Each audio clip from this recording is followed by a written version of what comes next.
Apakah sholat batal kalau apa hukum anak kecil yang berjalan di depan orang sholat berjamaah?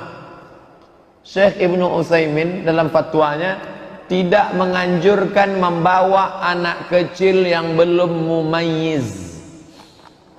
Mumayyiz sudah bisa dikasih tahu, 4 tahun ke atas sudah bisa kasih tahu. Nah, nanti kalau di masjid itu bisa. Tapi kalau 4 ke bawah kita gini kan, dia pula mengginikan kita. Tak kasih tahu. Kita sedang sholat, waktu di awal dia diam. Pas kita sedang sholat dia pun lari, lari sana, lari sini, lari sana, lari sini. Kacamata bapak sebelah ini di sini. Dia sholat, gitu dia.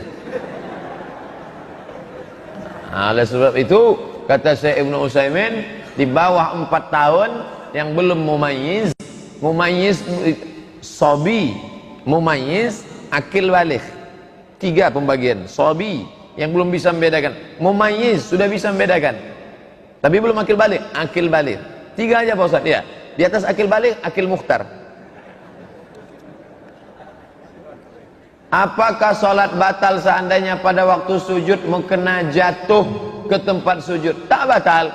Allahu Akbar, ujung mukena sam. Tak kenapa pula mau dia berputar? Tak dia embus kipas angin, berputar.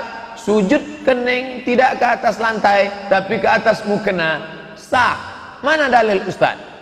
Ada sahabat Nabi sholat, panas terik di atas pasir, ujung jubahnya ditutupkannya ke atas pasir, sujud dia ke atas ujung jubah, sah.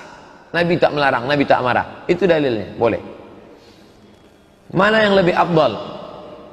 Apa hukumnya seorang istri yang menundukkan hati suami dengan cara guna-guna, misal ciri barandang, supaya lebih mencintai istri dan keluarganya sampai suami melupakan? Ciri, maaf cakap itu kan tai, barandang direndang. Jadi saya pun bingung apa artinya. Saya selalu penasaran, apapun masalahnya selalu saya mesti tahu apa itu. Rupanya itu adalah pinang muda. Pinang muda yang ditelan bulat-bulat, dibuang kulitnya, diambil pinang muda itu, dikupas, telan bulat. Besok pagi keluar dia bulat juga. Keluar dia bulat, itu dicuci bersih, lalu diambil pisau, dikikis, masukkan ke kopi kah, dimasukkan ke masakan. Setelah itu dibacakan jampi-jampi. Siapa yang nyuruh? Setan. Kenapa mesti tai? Najis. Setan selalu nyuruh najis. Karena setan bersama dengan tai itu najis, baru masuk mantranya. Maka apa hukumnya? Sudah kita kaji, ada videonya, cari. 7 dosa besar. Ijtanibu jauhilah as-sab'a, 7 al-mubiqat yang akan menghancurkan imanmu, amalmu. Yang pertama, asyirku, syirik, minta kepada setan. Yang kedua, as-sihru, sihir, magic. Yang pernah melakukan, stop, berhenti. Patutlah suaminya patuh betul Pak Ustaz. Iyalah, dikasihnya pinang muda yang dikikis tadi. Jadi Pak Ustaz, boleh saya buat? Jangan, itu saya ceritakan supaya orang jangan melakukan. Seorang suami berimpak di kotak masjid, apakah pahala tersebut istrinya juga mendapatkannya? Karena istrinya jarang ke masjid, mempunyai anak bayi. Perbuatan yang dilakukan oleh perempuan, husnu taba'ulil mar'ati li zawjiha, perempuan yang berbakti, berbuat baik untuk rumah tangganya, ta'dilu, sama macam perbuatan laki-laki. Hadis sahih Al-Bukhari. Ta'dilu, sama, equivalent, sama. Ibu buat saja baik-baik, Allah tak tidur, la ta'khudhuhu sinatun wala naum, maka perbuatan baik ibu di rumah itu sama macam perbuatan suami. Perempuan dapat pahala jihad, perempuan dapat pahala solat berjamaah, dia jaga dengan baik. Bahkan perempuan itu lebih hebat lagi dari laki-laki. Surga di bawah tapak kakinya, kunci surga ada pada perempuan. Ilzam rijlaiha fasammal jannah, kau urus saja tapak kakinya, kau dapati surga di sana, kata Nabi SAW. Jangan khawatir, jangan takut jadi perempuan. Saya pengurus koperasi simpan pinjam. Tiap akhir tahun ada jasa keuntungan, dibagi-bagi. Kalau jatah saya disedekahkan, apakah saya terlepas dari dosa riba? Saya punya duit 10 juta, saya letakkan di koperasi. Nih, akhirnya dipakai duit itu untuk program riba. Maka saya sudah berkontribusi riba. Bapak yang punya duit untuk kelompok riba nih, balik dari sini cabut. Mohon maaf, duitku mesti ku cabut ini. Kalau bisa yang lain sampaikan. Kalau tak bisa memperbaiki semua diri sendiri, cabut. Lalu Pak Ustadz, saya tak bisa simpan duit ini di rumah. Simpan di bank syariah, bank menuju syariah, bank syariah Riau Kepri, bank syariah Muamalat, bank syariah. Pokoknya letakkan ke bank syariah yang sudah dapat fatwa DSN, Dewan Syariah Nasional, untuk menghidupkan perekonomian umat. Setelah konversi 2 bank daerah menjadi bank syariah, melejit aset bank syariah kita. Pertama, bank syariah Aceh. Yang kedua, bank syariah NTB. Lalu bapak yang selama ini duitnya tak dimakan, hasil itu tak dimakan, disedekahkan, duitnya jangan dimakan, diserahkan ke masalih ammah. Masalih ammah, kepentingan umum. Bangun MDA, panti jompo, anak yatim, fakir miskin, masjid, serahkan. Niatnya bukan niat sedekah, mengembalikan uang umat kepada umat, bukan niat sedekah. Karena tak boleh bersedekah dengan duit haram. Saya dengar dari salah satu radio, berwuduk boleh tanpa pakaian. Apa betul Ustaz? Kalau boleh, apa dalilnya? Kalau tak boleh, apa dalilnya? Tidak ada rukun syarat wajib mesti pakai pakaian. Kalau Ustaz sendiri, saya pakai anduk. Saya berwuduk pakai anduk, menutup aurat. Ada adab-adab kita, adab kamar mandi, adab tempat tidur, adab. Makanya tadi kita kaji kitab Al-Adab Al-Mufrad. Kalau cerita masalah adab, tutup aurat. Tapi kalau cerita masalah sah tak sah, sah. Apa dalilnya?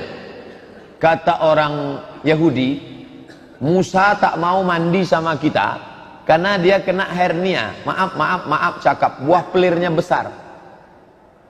Bahasa Melayunya apa tuh? Bui.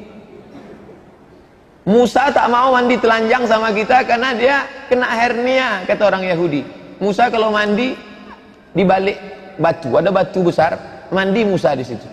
Sementara orang Yahudi mandi di sini ramai-ramai. Yahudi ini suka mandi telanjang.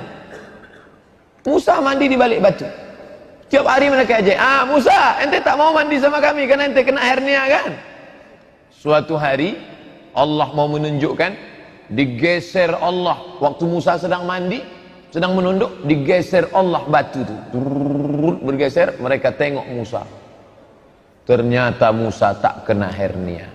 Apa dalil dari situ? Bahwa Musa di balik batu itu telanjang.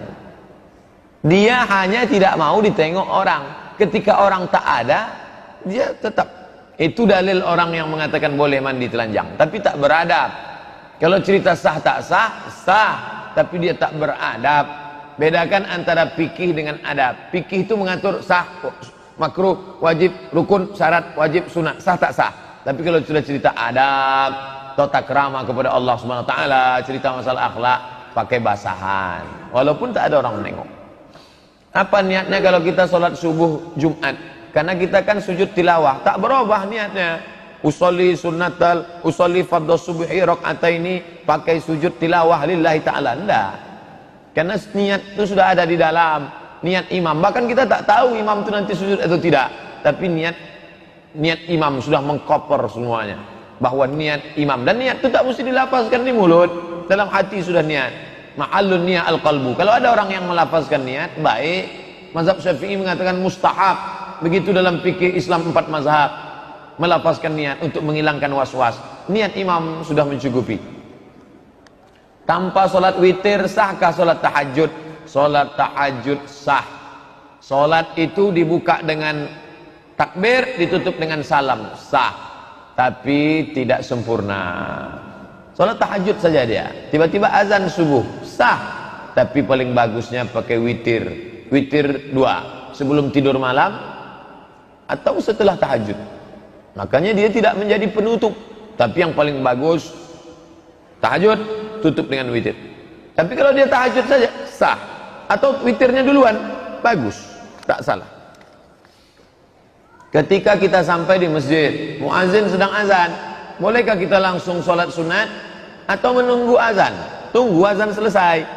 Kenapa azan ditunggu? Karena kata Nabi, siapa yang menyambut seruan azan, diucapkannya macam yang dicakapkan si muazin, kecuali hayya 'alas shalah, hayya 'alal falah, dijawabnya la haula wala quwata illa billah, ditutupnya dengan doa wasilah, Allahumma rabb hadhihi da'wati tammati wa salatil qa'imah ati sayyidina Muhammadan al-wasilatal fadilah wasyaraf wa darajatal 'aliyatar rafi'ah wa ba'athu Allahumma maqam mahmudan alladhi wa'adtah innaka la tughliful mi'ad. Maka dia dapat balasan, halat lahu syafaati, layaklah dia mendapatkan syafaatku nanti hari kiamat. Saya tetap menunggu karena saya ingin dapat syafaat.